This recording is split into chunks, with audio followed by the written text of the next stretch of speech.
Oh, whatever. Howdy, y'all. Welcome to another episode of Contagious Smiles Unstoppable. Here with Victoria, Michael, and Mr. Michael Mackniak.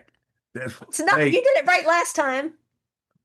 damn, I forgot his last name. It says, you might as well start over. I'm not starting over. This is the best part ever. Mackniak. Mackniak, there. Good night. He just woke up. Okay, y'all, yeah, Full disclosure, he's only been I awake did about take a nap. 5 minutes. And yes, it is 10:30 at night here. Yep. Way to go, babe. We Well, love you anyway. So we are rolling out that we are about to reach into Mental Health Awareness Month, and we've got all sorts of things lined up over here with the Care Coalition, and so much is going on, and we've just collaborating on everything. Why don't you update us and tell us what's going on in your world and what we're up to there, Mike Squared? Elaborate on everything. That's all we do is collaborate. It feels like it's just nonstop collaboration all day, every day. I mean, seriously, folks, 7 days a week, we've been pumping stuff out and getting together two, three, four times a day to talk about different things that we want to do for you all and bring out new material and bring things out in a way that is going to be so much easier to digest the content that we've collectively created over the course of, I mean, for me, 30 plus years. I know I'm the old man in the room, but that's true. And I'm just blown away by the progress that we've made in a week and the team that we've assembled. I can't even understand half the things these people say. So you guys are going to be really impressed with what's coming around the corner here. We've set a personal deadline for Friday to really do a blast. So prepare yourselves for it. It's like Visa. It will be everywhere. And not just that, but we have this amazing group we set up called Mental Health Resource Network by the Care Coalition on Facebook. It's brand new, but it's already got amazing content on it. And it is free to join. And we are going to be doing so many amazing things on it, like free resources, free downloads. We're going to have live Q&A with His Highness over here in front of me. I mean, where can you talk to a veteran attorney who has been doing this for 30 years for free and do Q&A on all of this? And then you have myself who, knows a little bit about advocacy and, you know, the academy courses and things like that, just a little bit. So, Just a little. well, And when you said His Highness, I thought you were talking about your husband again. no, Because you're folks, Mike Squared. just before we got on the phone here, what are we on? We're not on the Zoom, phone. We're online. We're on Zoom, whatever we're on. the Uh, podcast. I actually witnessed Victoria calling the Oh, other Mike His Highness. great. No, you know what? I'm supposed to be the one that you align with, not him. Well, we guys we have to stick together. But remember who is the Grand Poobah?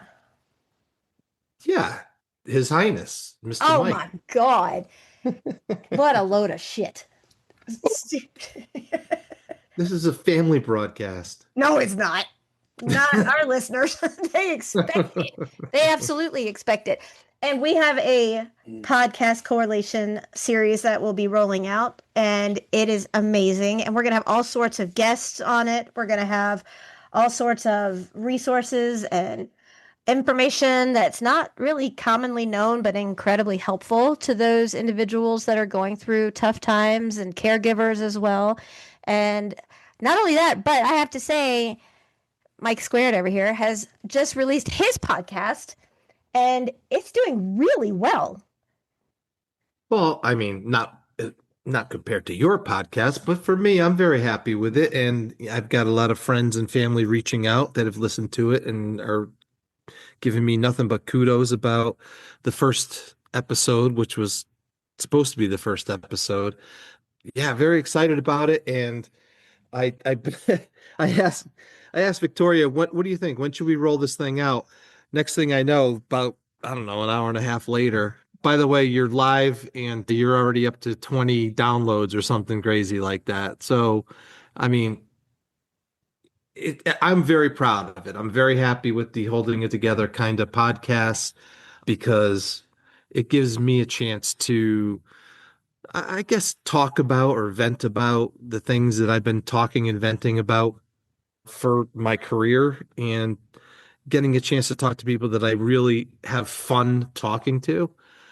So, hopefully we'll just keep going. And I have no intention of stopping. As long as we keep the content going and it's fresh and it's fun, we're going to keep doing it. So tell us about the podcast. Like, tell us about like episode one. What's an overview of it so people can know the synopsis and go out and find it and listen to it? Okay. Episode one, which I call first episode. See the play on words that I did there? No, and I call it first episode because it's about a young woman, Melissa, who undergoes her first episode of a psychiatric break. And probably more importantly, it's about her family and what the family goes through experiencing the first psychiatric break. Beyond that, you get into the system of care and or the lack of a system of care, and how this family had to go through 4 hospitalizations, 6 hospitalizations, 9 months, 2 states, and the lack of coordination and communication and understanding of the needs of not only Melissa, but her family, the needs of the collaboration among various providers and provider systems. It's a true story. It's a real story. It's the story that is based upon not only my book, but also the program that I rolled out in 2002 as a nonprofit agency. It is Melissa's story. And yeah, I don't know how else to say it. She's an inspiration. Her family is an inspiration and have given rise to a lot of fantastic work for 25 years. And what I love about it is that she is a person. It's not a project that you work on. I mean, she is a real person that went through this, herself. And that's what makes this so much more relatable to so many people, I think. And by the way, her mom is a real person, and her mom is somebody that has become a great friend and advocate of us in our program. And yeah, her story hits home. It's this isn't a fantasy. This isn't just something that I imagined or dreamt or anything like that. This was a story that was brought to me. Ironically enough, a friend of mine from high school, his mom worked in the psych unit at a local hospital, and she knew about the work that I was doing and called me up and said if I asked if I could help her with this family. And that's how this whole thing began. Everybody needs to tune in because it's really informative. And the way you come across, you're telling her story, but you're telling it in a relatable way where people who are in this area right now in their life, they can understand it and they can relate on more than one level. And that is what's so different is that it's not like you're talking to or at a general population. You're talking to the individuals that are in the mental health arena right now. And that's what makes this so much more important for everybody. Well, I think that's high praise indeed. I really do. Coming from somebody like you with the experience and the expertise that you have, That's recorded. that will be used against me. No, it's high praise indeed. It really is. It makes me feel good. I'm as I said, I'm really proud of it and I'm happy with it. And my lack of technical capabilities is probably showing through with it, but I think I get better and better with every episode. I think we're up to 16 episodes in the can right now. My intent was to roll them out every couple of weeks, but Victoria is making me roll them out every week, which which means that I have to work doubly hard and get these things out there. But I hate the dog and pony show. I don't pull punches, and I wear my heart on my sleeve. How many more cliches can I possibly put in one sentence? But anyway, when you listen to the podcast, you're going to hear me talking about things, and I think I talk too much. I don't know. You think so? What's that silence? Anyway, sometimes I'm listening to it and I think I'm talking too much, but I'm very passionate about this stuff because it's what I've dedicated my life to and given up a lot and sacrificed a lot, which is part of a book that I'm working on right now, as a matter of fact. But it's important, and it's okay. It's okay to pass along the legacy or the mission and the passion so that other Absolutely. people can feel it like you said you did. And that means everything to me. Yeah. So you're going to get guests to come on, other guests to continue to come on? I've got a ton of guests already in the can and otherwise. In fact, this week I think I'm doing 4 recordings with 4 more guests, professionals who are in the mental health space on some level or other, or in the caregiving space, and trying to help all of us to understand how to be a better caregiver, what goes into caregiving, how to navigate the mental health systems, how people have navigated the mental health systems, and also try to give some pointers. One of the episodes coming up is a friend of mine, Walt Hampton, who talks about time management and time mastery. And I'll just say that he leaves room at the end of everything so that we can all enjoy the F word. And I'm not going to tell you what the F word is, but he talks about that. I have a good friend, Colette Anderson, who talks about trauma and things that we don't understand about. Maybe we subconsciously understand how trauma impacts us, but there is a whole world of amazing studies going on about trauma and its impact on us as human beings generationally, which blows my mind, but also, how it impacts mental health and mental illness. And it really does. Decision making, special needs, planning special needs for the future, grief. How do we deal with grief and loss? Because make no bones about it, when you're in a prolonged period of caregiving, or when you have a friend or loved one who's been diagnosed with a mental health disorder of whatever kind, there's loss there. You're losing the person that you thought you knew and that you did know for however many years or decades. And now we're into a new chapter. We're into a new person and a new relationship, and we have to figure out how we're going to grapple with that. So those are just some of the cool topics that are out there that we've been discussing. And I'm really, the more I'm talking about it right now, the more psyched I'm getting about it. Hmm. Well, I'm over here thinking, What are you thinking? just he used the word generational, how each generation probably processes trauma different. Mike and I and you, Victoria, were about the same age, in the same bracket.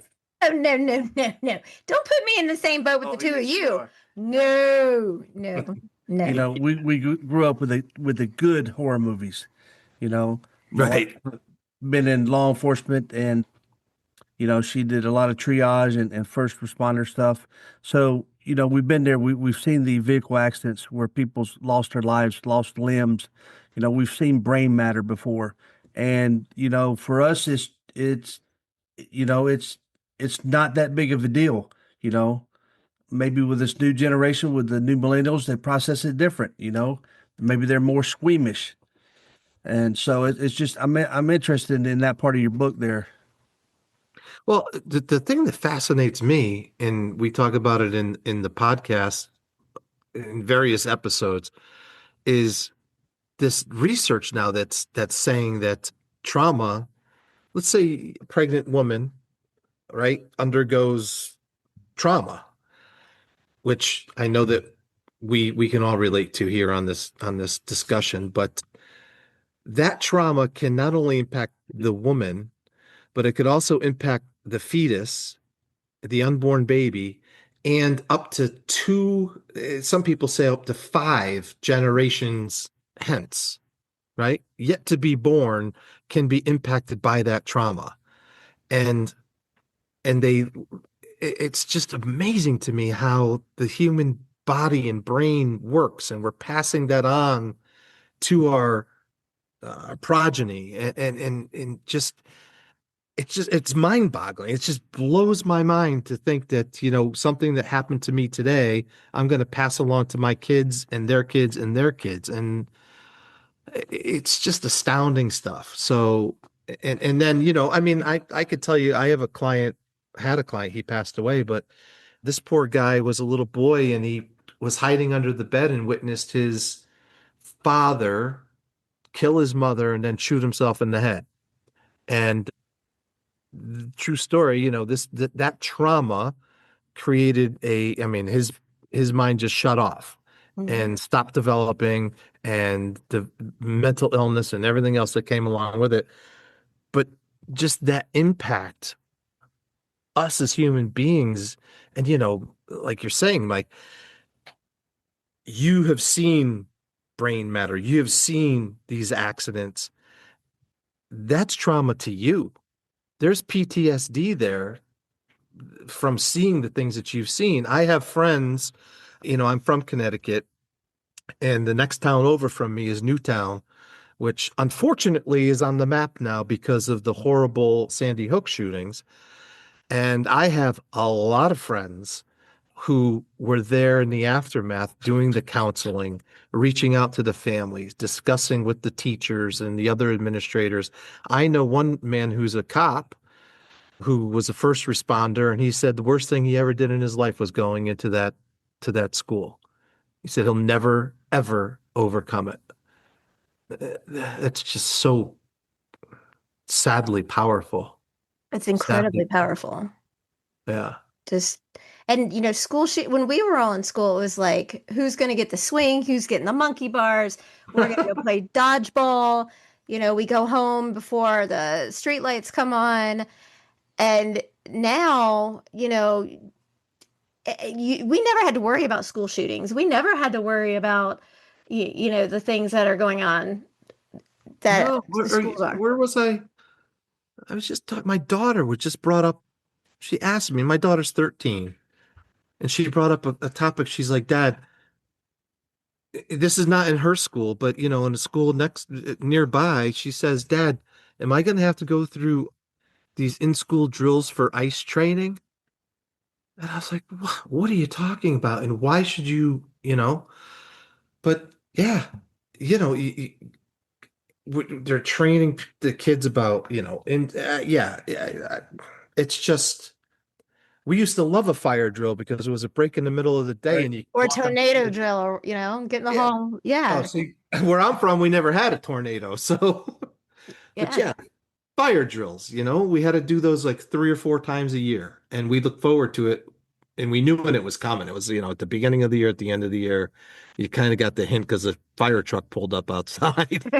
Um, and then you go around, you goof around with your friends outside, and it's a little break from the day. But boy, I don't know how the heck we got onto this, but this is real life in your face stuff that's going on now. Yeah. And it goes on more, and people don't realize that, like in the Sandy Hook shooting in 2012, it literally it didn't just stop with the kids in the school. It came into their home, with their siblings and the, immediate family. Everybody was affected by this. It wasn't just the students. Well, how could you not be? I mean, Right. everybody that lives in the community that I live and grew up in is and has been and will continue to be affected by that because it was right there in the backyard. And that's not to say that when it happened in Columbine, it wasn't the same. When it happened down in Florida, it wasn't the same. When Gabby Giffords got shot, when the people in the hotel, not the hotel, the movie theater. I Hmm. mean, these are all traumatic events, right? And we all interpret them or take them in different ways. My partner at my real job, Sarah, her sister and their friends were responders that went over there and gave clinical guidance to families, particularly employees of the school system, about what the heck just happened. And so they're impacted. So doesn't that somehow necessarily impact their relationship with their loved ones? And Right. this, I mean, drop a pebble in a pond and watch the ripple effect, because that's what we live with now in every single facet of things. And things come at us so fast, you know, and I'm not going to say it's a bad thing. It's maybe a good thing. I mean, we're here having a conversation thousands of miles apart. So this is a great thing. But at the Right. same time, receiving this information and getting things inundated all the time, those ripples in that pond are just exponentially greater than they probably ever were. Very true. You're awfully quiet tonight. Like Mhm. normally I'm quiet. just over here thinking, most of these school shootings, are done by, late teenagers around 17. And The 17 about 25, yeah. yeah, I'm just thinking about, your group and what we do here at a Contagious Smile, And Care Coalition because that's now, his group. well, Y'all's group, thank you. he's the collaboration. I'm very honored to be part of Coalition. How can a lot of what y'all, and I say y'all because I'm always in the background, we do is like the aftermath, the first responder stuff, after you know, we're not there for the preemptive attack, we're not there. And I'm just wondering, how can we get out there, to these kids or, before it happens, you know, that's I'm in the background just thinking about all this, I think y'all jaw jacking. I think that one of the great things that I'm seeing with the teenage kids that I'm surrounded with, unfortunately, I'm only kidding, that I'm surrounded with right now is that they're open and aware of issues that we never ever would have thought of, That's great. right? They really are, and kudos to them. And in a lot of ways, they're way smarter than us in that regard. We, Victoria and I, are working on a curriculum to have these kind of open discussions about what makes a teenager a real person, you know, because they are real people and they have real feelings. And whether we as adults sit back and say, how could you possibly think like that? We have a saying, you have to take your person where they are. It's the environment. And so there's that. Without getting too far down this rabbit hole, there were things I know in the same. I did a lot of investigation. I was asked to go to speak to, Congress and whatnot in the state of Connecticut for a lot of days in a row after the shooting, where our politicians wanted to know what it is that they don't know. They wanted to know more about how the mental health system worked. And I'll be honest with you, it was really nice to see people in those positions saying, please educate me, asking to be educated and help me understand what is really going on in the trenches out there. So there's that. Connecticut, that the story with, and the kid's name was Adam Lanza, and that story is real, as far as I'm concerned, is an outlier in terms of some of these situations. And so in some ways it's very common, some of the things that young man was going through. But you know, there's a lot of things to say. There we could have seen the writing on the wall, but in a lot of ways there's things that said no, no, no effing way. We never could have seen this happening. One thing that does really get me fired up, and I'm going to do at least one, if not 20 podcasts about this, is when we instantly jump into the fact that these people have to be mentally ill because they did this. And we have to be very careful about the nomenclature that we put on things, because a mentally ill person, as I define it, and as the real mental illnesses that are out there, do not act in that violent, outgoing, kind of way. We're not talking about sociopaths. We're not talking about psychopaths, right? That is not your typical mental illness. Mental illness typically results in victimization as opposed to victimizing. And when we see the pictures of an Adam Lanza or any of the other famous now infamous shooters, we see them at their worst. The media wants to grab onto the most deranged picture they ever can find of the poor people and put it up there over and over and over again, so that's the image that's drilled into our brains. And I think it's very unfair. It's an insult to people who are struggling with mental illness and their families.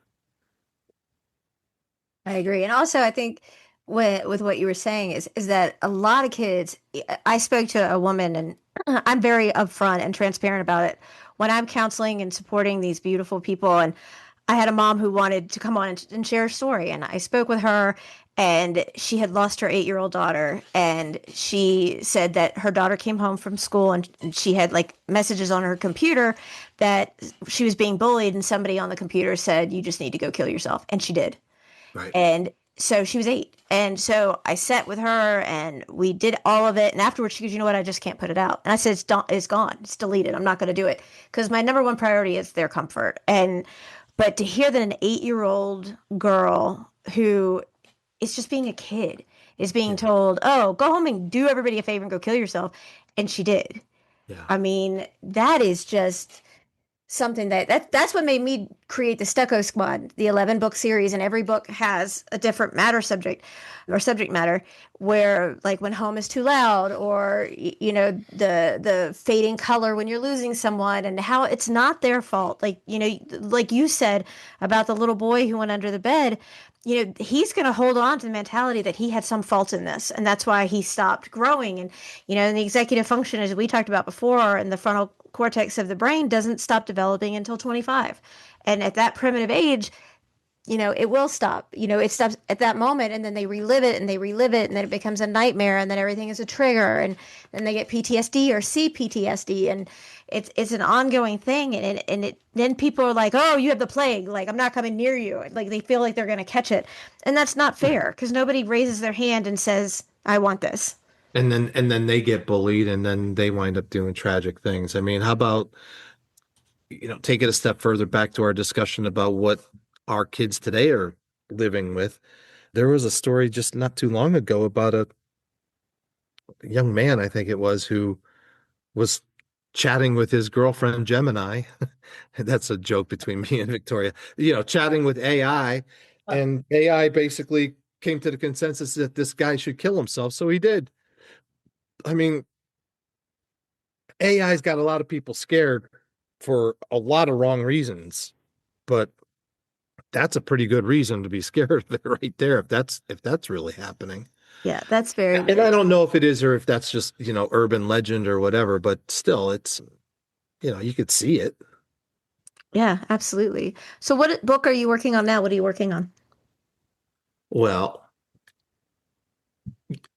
I'm working on a historical novel, which probably is not really poignant for this discussion, but I'm also been given, I've been giving a lot of thought to a discussion that you and I had the other day with dynamic guy by the name of Kellen Flukinger. Flukinger or Flukinger? Fluckinger. Looking, Fluckinger. well, Kellen's a very interesting fella, and he put a lot of seeds in my head within a half an hour conversation. And maybe this goes to this conversation too. I mean, I think that a lot of us as adults, but certainly as kids, we learn our responses to things that are in life, right? That's how we grow or don't grow. And I've been really doing a lot of soul searching lately about my life as an imposter or a perceived imposter. And, we all know you've heard imposter syndrome. It's almost become cliche at this point, but it really isn't either. I mean, cliches are cliches for a reason. Right. And I've really been exploring that in my own introspection which is the hardest thing for anybody to do, is to really get introspective. And I've put a lot of time and effort and gut-wrenching memories into this piece that I'm putting together, and I hope to have it roll it out relatively quickly. Because, once you know the material, the writing is the easy part, right, Victoria? It is. It I is. mean, the writing is the easy part. It's the rest of it. It's the publishing and everything that comes after. But the writing can really be easy if you are into what you're writing and passionate about what you're writing and really believe in it. So, It's also very therapeutic. oh God, it's cathartic, no question. I mean, it's so good to write it. That's, Yeah, you know, yeah. I tell everybody that they should write because it really does open up and release a lot for you. Didn't I just had this when you and I were talking to Kellen? Didn't he talk about journaling? But he didn't call He it journaling. did. He didn't call it journaling. He called it. Oh, and I had one of my podcast guests, Dr. Joanne Schaefer, talks about grief, and she was telling me that the scientific reason why it makes sense to write something down. If you're stuck in the mind loop, right, in the thought loop, she says, get out of bed. If you're stuck in a mind loop or whatever they call that for more than 15 minutes, get out of bed, pick out a piece of paper and write down what the loop is telling you. And then guaranteed within 10 minutes, you'll be able to go back to sleep because it takes it out of your brain and makes your body do something functionally that will, it's just interesting stuff. Anyway. Not what I do when I'm if I'm even trying to lay No, down and I start to write something down and I go back and lay down again, I'm like, oh, I could do this with that and I could do this with that. And yeah, well, that's you, and we won't go. We're not, Mike. Let's not touch that one with a 10-foot pole, right? I bet there's no less than 300 legal pads between this office and our bedroom, and they're slap full of ideas and thoughts and everything. oh, I can Yeah. admit it. Like when I go, even I take showers every morning and then I take a bath at night to decompress and try to unwind. But I have her in here, so I don't want to say her name, but she's attached to my Apple iPhone. And I put her in the bathroom with me because while I'm trying to decompress, I have all these ideas. And so I tell her, and she takes notes for me because I don't want to, like, miss out. I do it even when we go somewhere. I take a notepad and a pen, and I'm writing stuff down all the time. Boy, you must be really great at a cocktail party, huh? But I don't drink. I'm always the driver. I'm boring. I'm boring, aren't I? 'Cause, I mean, he'll say something about No, like, I'm not saying you're boring. I think it'd be fun to just everybody sit around and watch Victoria. Let's see the manifestation of Victoria's mind and work. I'd be like, just let me know when y'all are done. I'm going upstairs and go to work. This y'all are boring. Like, Yeah. Yeah. I don't I know. got some. Some people I would like to see. Like my husband's a hoot when he doesn't drink anymore, but when he did, he was a hoot. Like he was. I loved getting those text messages from him Oh, boy. because they were always so full of information. Oh You know, boy. I'm kind of curious as to why you haven't asked me to be on your podcast yet. I haven't since I met you, I haven't had time. I know, but Wait. Aren't you on vacation right now? oh, ouch. No, no. You're I not- thought- listen, this is my second time talking to you guys in not too many days. And in between, I'm talking to Victoria 10 times a day, not to mention my real job. And yeah, no, you're going to be on the podcast. Well, wait, first of all, let's take a step back. Because when you tell me it's time for you to be on my podcast is when you'll be on the podcast. In the meantime, I'm waiting for you to tell me when we're doing the series that we have coming out and all these exciting things. So I know better than to get in your way. You are the steamroller. I'm just, Wow. you're the windshield, I'm the bug, so to speak. See, but we're going to be on Kellen's show on May 7th. We're recording. Michael and I are both doing May 7th. And then we're going to be on his LA Talk Radio and it'll be live on June 2nd. And we've got those coming. And I am going on with NBC tomorrow to record an interview, and we'll be talking about Care Coalition and a Contagious Smile and all that as well.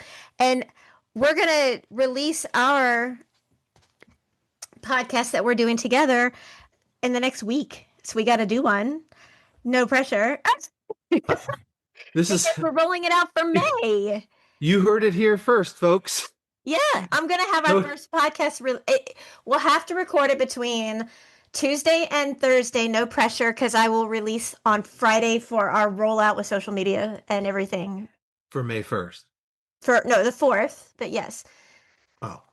And because everything will go out Friday, we're gonna have the huge rollout on Friday the 4th.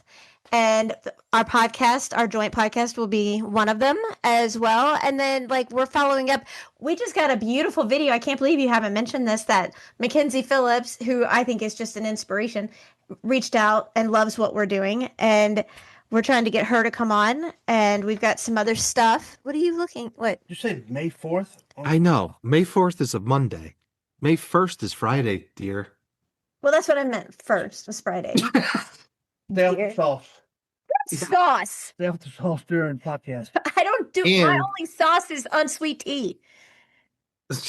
And by the way, for those of us a certain age, we remember Mackenzie Phillips so well from One Day at a Time. Oh, And of here course, we go. we also remember Papa John Phillips, which we can get into another time, from the Mamas and the Papas. But yeah, Mackenzie Phillips and Valerie Bertinelli back then, that was a good show for preteen boys. kids to be watching on TV. You teen boys. Did you ever think that Valerie Bertinelli was a hot dish? No, she was white. Ha ha ha ha. She still is, as a matter of fact. Right, but that wasn't his forte back in the day. I see. No, Hey. yeah, I loved Mackenzie Phillips, and the other day to see her talking about us was like my mind was blown. It still is. Yeah, and she was in her pajamas in bed when she said your name right too. That was really Well, of course she did. You make it sound like we don't know each other, Victoria. What's the matter? Jeez. Say it was a jab at me. No. No, it was Sister Mackniak. no, that was not. And then- Oh, I see where you're going. No, but she's right that Mackenzie did pronounce my name correctly and often, which I love. Yeah, her sister has been with us a few times and sang with our daughter, and Very sweet. she's very, very sweet. China's very sweet. China. Yeah. Yep. And she has sung with Faith and sent all sorts of sweet messages and videos for her. And yeah, she's really nice. Most people didn't know she was married to a Baldwin. Did you know that? Yes. I did not know that, but she's married to Billy. Billy. Who is the coolest of the Baldwins. Yeah, she's married to Billy. Yeah. Yep. So what's on the new horizon for you for 2026? If anybody is asking and wondering, because we always ask everybody, what's your horizon from now to the end of the year or whatever? Are you kidding me? Really? Yeah. I think before the end of this summer, I'm going to have at least two, if not three books created. I'm working on a curriculum based upon my character book. Character is the name of it.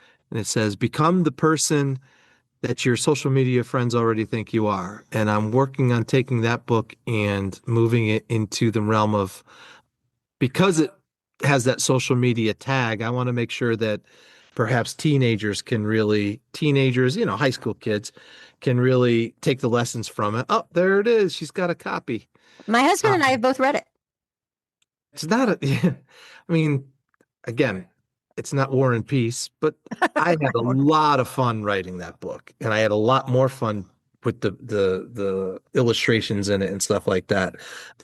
So I've got all of that going on. The podcast I'm super excited about. This collaboration between you and I, and you and me, and our new podcast that we're going to be rolling out. Yeah, there's just so much. There's just so What much. about fall and winter? What's game plan for towards the end of the year? It's always great to make plans towards the end of the year, so people know what to look Yeah, it forward is, but to. I also like to take things in smaller chunks.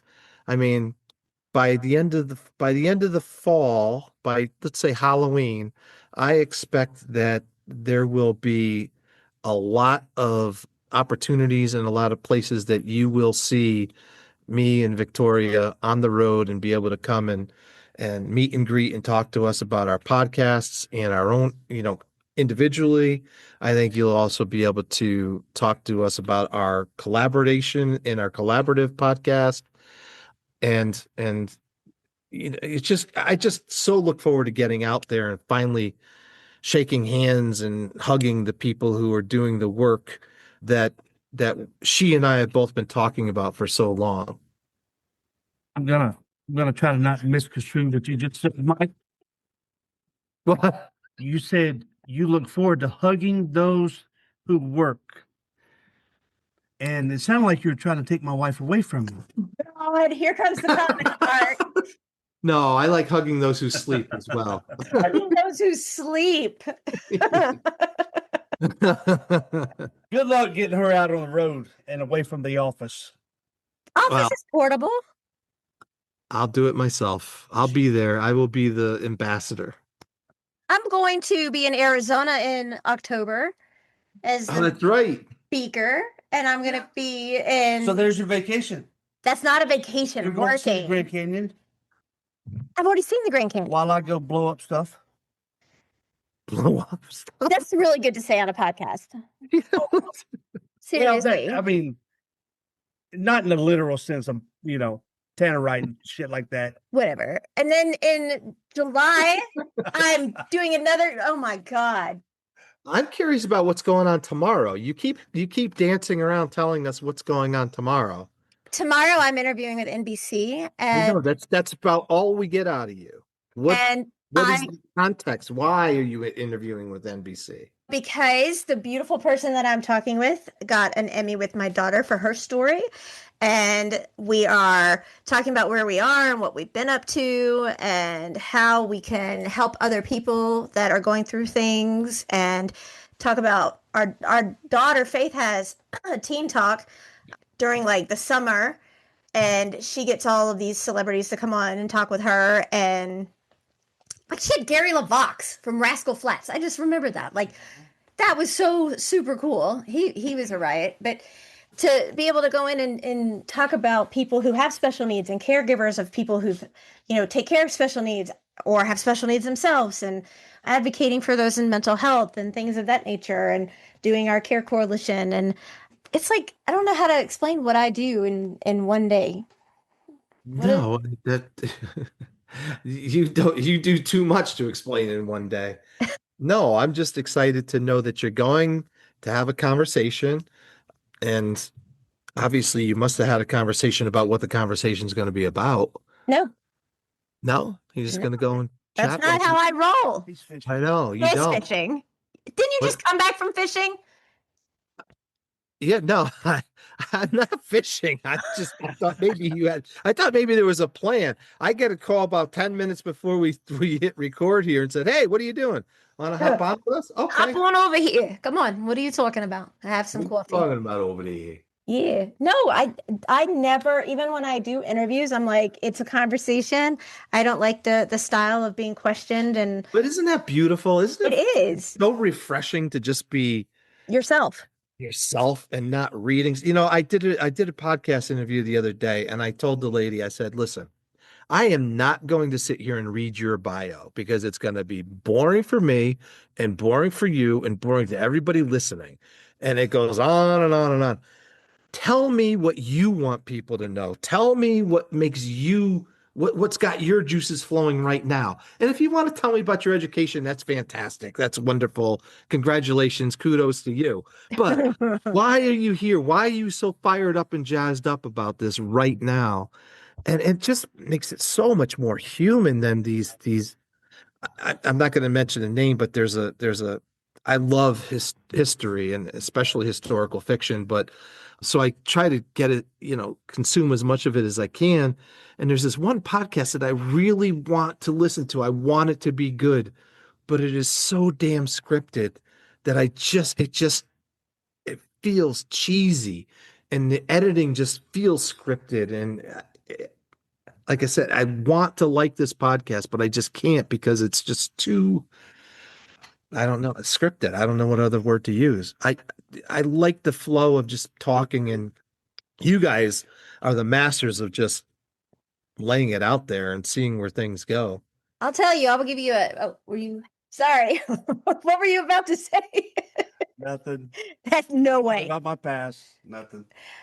I'll tell you, one night he had we're totally unscripted, and he comes in. This was years ago, and I said, because we've been podcasting 4 years now, and I said, okay. He's like, what do you want to talk about? And I said, you know what, my book, who I've asked my Mike Squared here not to read it. I said my husband has never read it because I don't think he could handle the ins and outs of the things that are stated in there, and they're so graphic. This Uh, is Who Kicked First? yes, who kicked first? That I've And been told not to read as well. no, do not read. So my husband cannot read it because it is so graphic in the physical violence, and everybody who's read it says they have nightmares, and like Sleeping with the Enemy is like a comedy, and people get up and triple lock the doors and are scared to even go outside because of how it was. And this was just like, I've never gone back and reread the book. Somebody has interviewed me about it and said, I remember on like this page in this chapter, and I was like, you don't even have to tell me. I can tell you exactly because it's 1000% truth, and I can just go back verbatim. So I told my husband this one night.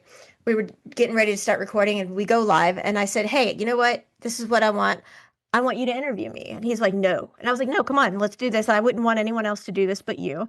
And he started asking questions, and he was crying and said it was pollen, of course. And It's my estrogen. yeah, and he was asking questions, some of which he had no idea about. And it was so raw and so authentic, Mike. And it was just, I can't tell you, we had thousands of comments on it. Like, it was, people were writing in how authentic, and it made them feel like they understood and they could see and understand why that they feel so connected to us, is because we're not reading something out of a script. We're not reading something out of a textbook. We've lived it. It's trauma lived. They get it. They can resonate with it. And in that episode, it was 4.2 million downloads on it, something Oh. like that. And I mean, that's our biggest ever. Yeah. Oh, I think that that's really, I'm trying to imagine myself in his shoes, but in Mike being the interviewer. What size shoes you wear? I'm not even going to respond. I'm trying to be serious here. I'm trying to imagine Mike as the interviewer, knowing at least tangentially the story, knowing it but not wanting to know it. And yeah, I could see him, but knowing me, and I think him, how pissed and how visceral that experience must have been for him. Well, he met him. He met him a couple times. And, Okay. and then he even went to court with me and sat with me when I went to court after Yeah. Faith was born. Yeah, I didn't know all that, but you know what I'm saying? To me, it's just it's a harrowing. Listen, what you went through is harrowing, no question, and you, God, lived the nightmare. But I don't know. I don't know. It's like he's got that. There's a word for it. Like there's a trauma that's associated because of his relationship with you, and there's pain there too, and his love for you, and that's, I can understand why 4.2 million people would be interested in hearing obviously your perspective, but what he needs to know, or doesn't want to know, but almost needs to know on a level, and that's very raw. And the whole point of this conversation that's now really hitting me in my heart is I can't be anything if not authentic. And you're the same way. And Michael there certainly is too. And I'll be honest, when I first listened to your podcast, it was a little hard for me to get used to. Not get used to, but it was very different.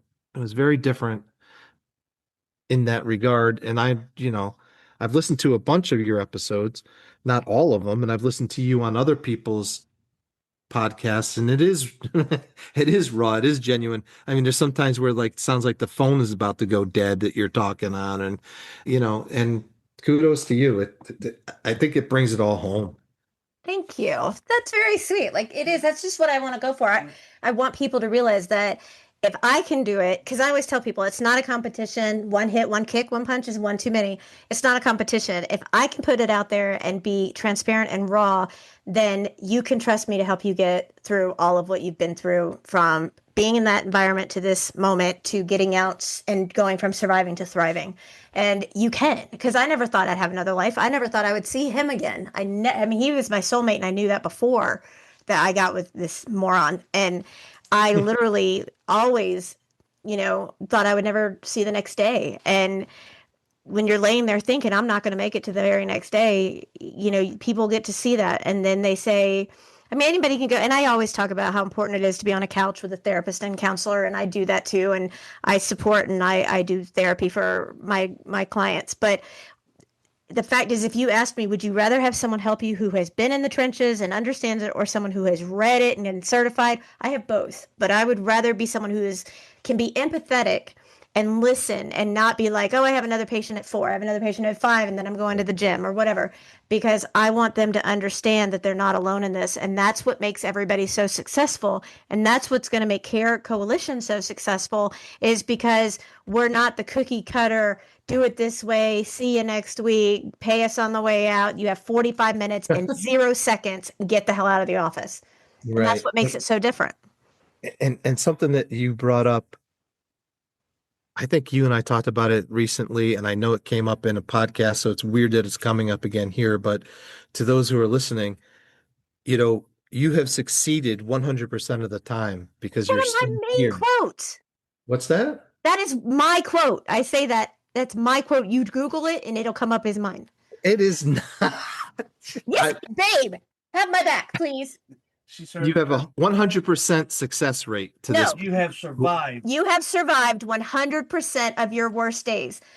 Oh, I that's want not- you to take a moment, close your eyes, and let that resonate with you. That is a hell of a successful track record. That is verbatim the quote. I say at every speaking event I do, every speech I give, anything. I did a global event on human trafficking, and that's how I Trademark. It's not copywritten. That's exactly how I closed the event, was with that phrase. And that's But- one of but my it- go-to quotes.